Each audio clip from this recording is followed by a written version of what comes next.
اگر دوپہر سے پہلے کوا آپ کے گھر کی دیوار پر یا چھت پر اکیلا بولنا شروع کر دے تو سمجھیں کہ آنے والے دنوں میں آپ کے لیے خوشخبری ہے۔ آپ کی دولت میں اضافہ ہو سکتا ہے، آپ کے روزگار میں اضافہ ہو سکتا ہے، آپ کو خزانہ مل سکتا ہے، آپ کو کوئی بڑی کامیابی مل سکتی ہے۔ اگر کوئی کوا اچانک منہ میں روٹی کا ٹکڑا لیے نظر آ جائے تو سمجھیں کہ آپ کی کوئی بڑی خواہش پوری ہونے والی ہے۔ بسم اللہ الرحمن الرحیم۔ محترم ناظرین، السلام علیکم۔ پیارے دوستوں، آپ نے یہ بات بہت سارے بھائیوں اور اکثر اپنی دادی امی، نانی امی یا گاؤں وغیرہ میں عمر رسیدہ عورتوں سے سنی ہوگی کہ کوا آنے والے وقت کو پہلے سے جان لیتا ہے۔ اگر کوے مل کر آپ کے گھر کی چھت پر یا گھر کی دیوار پر آ کر ایک دوسرے سے لڑ پڑیں، جھگڑنے لگ جائیں تو یاد رکھیں کہ اس گھر پر کوئی برا وقت آنے والا ہے، کیونکہ کووں کا ایک دوسرے سے لڑنا جھگڑنا اچھا نہیں سمجھا جاتا۔ اس لیے گھر والوں کو چاہیے صدقہ خیرات ضرور کریں۔ اگر دوپہر سے پہلے کوا آپ کے گھر کی دیوار پر یا چھت پر اکیلا بولنا شروع کر دے تو سمجھیں کہ آنے والے دنوں میں آپ کے لیے خوشخبری ہے۔ آپ کی دولت میں اضافہ ہو سکتا ہے، آپ کے روزگار میں اضافہ ہو سکتا ہے، آپ کو خزانہ مل سکتا ہے، آپ کو کوئی بڑی کامیابی مل سکتی ہے۔ اگر کوئی کوا اچانک منہ میں روٹی کا ٹکڑا لیے نظر آ جائے تو سمجھیں کہ آپ کی کوئی بڑی خواہش پوری ہونے والی ہے۔ اگر کوا کسی بھی آدمی کے سر پر بیٹھ کر دے تو اس کے اچھے دن آنے والے ہوتے ہیں، اور اگر کوا اس کے سر پر بیٹھ جائے تو اس کے لیے برا وقت قریب ہوتا ہے۔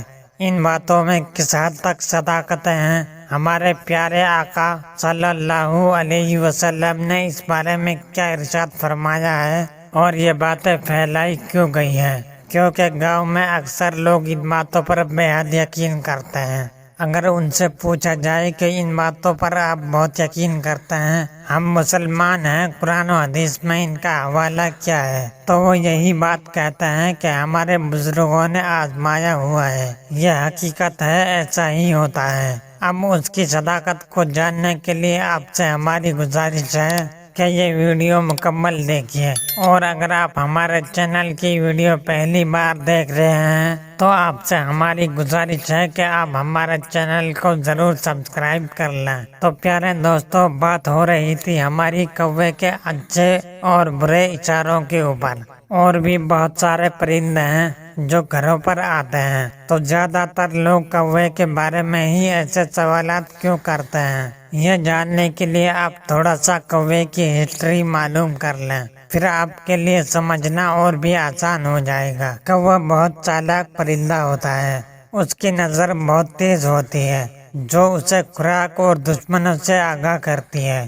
انسانوں سے خصوصاً محتاط رہتا ہے، اور خطرے کی صورت میں کائیں کائیں کر کے آسمان سر پر اٹھا لیتا ہے، اور اپنے دوسرے ساتھی بھی بلا لیتا ہے جو حفاظت کے لیے ادھر ادھر چکر لگاتے رہتے ہیں۔ کوا اپنے بچوں اور انڈوں کی بہت حفاظت کرتا ہے، اسی لیے کوے کو سب سے چالاک پرندہ مانا جاتا ہے۔ اپنے ساتھی کی لاش پر ماتم کرتے ہوئے اوپر اڑنے والے پرندے نیچے کے منظر کبھی نہیں بھولتے ہیں۔ ان کے مرنے والے ساتھی کے پاس موجود انسان یا جانور کا چہرہ انہیں ہمیشہ یاد رہتا ہے، اور وہ خود اس سے ہمیشہ بچنے کی کوشش کرتے رہتے ہیں۔ کوا ہی وہ واحد پرندہ ہے جس نے انسان کو مردہ دفن کرنا سکھایا، انسان کی لاش کو مٹی میں دفنانا سکھایا۔ کوے کی یہ فطرت ہے، جب اس کا کوئی ساتھی مر جاتا ہے تو سب کوے اس جگہ جمع ہو جاتے ہیں جہاں اس کے ساتھی کی لاش پڑی ہو، شور مچاتے رہتے ہیں، اپنے ساتھی کے مرنے پر سوگ و ماتم کا اظہار کرتے ہیں۔ کوا وہ واحد جانور ہے جو عقاب کو تنگ کر سکتا ہے۔ تو پیارے دوستوں، ایک کوے کے اندر یہی وہ خوبیاں ہیں جس کی وجہ سے اس کے بارے میں یہ تمام تر باتیں منسوخ کی جاتی ہیں۔ پیارے دوستوں، یہ تمام تر باتیں پچگونی پر مبنی ہیں۔ اسلام میں ان تمام تر باتوں کی کوئی اہمیت نہیں ہے۔ موجودہ دور میں یہ باتیں بہت زیادہ ہیں۔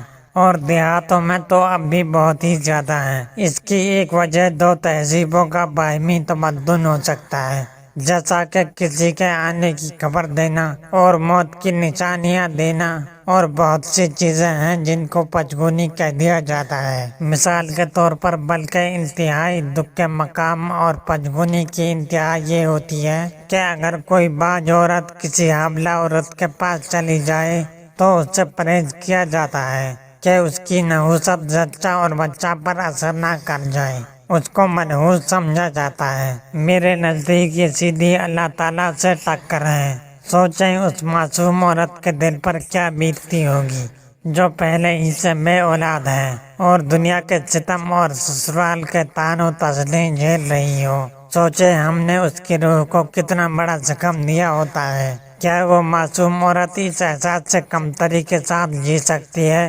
سب خواتین کو ایک ہی فہرست میں ہرگز نہیں لانا چاہیے۔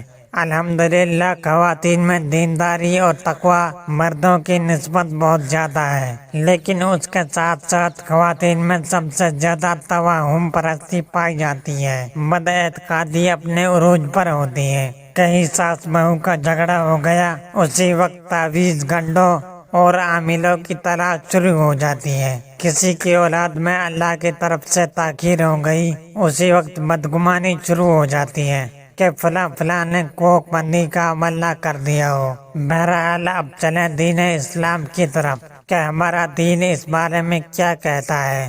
عبداللہ بن مسعود رضی اللہ تعالیٰ عنہ سے روایت ہے کہ رسول اللہ صلی اللہ علیہ وسلم نے فرمایا، بدشگونی شرک ہے۔ آپ صلی اللہ علیہ وسلم نے 3 مرتبہ فرمایا، اور ہم میں سے ہر ایک کو کوئی نہ کوئی وہم ہو جاتا ہے، لیکن اللہ تعالیٰ توکل کی برکت سے اسے دور کر دیتا ہے۔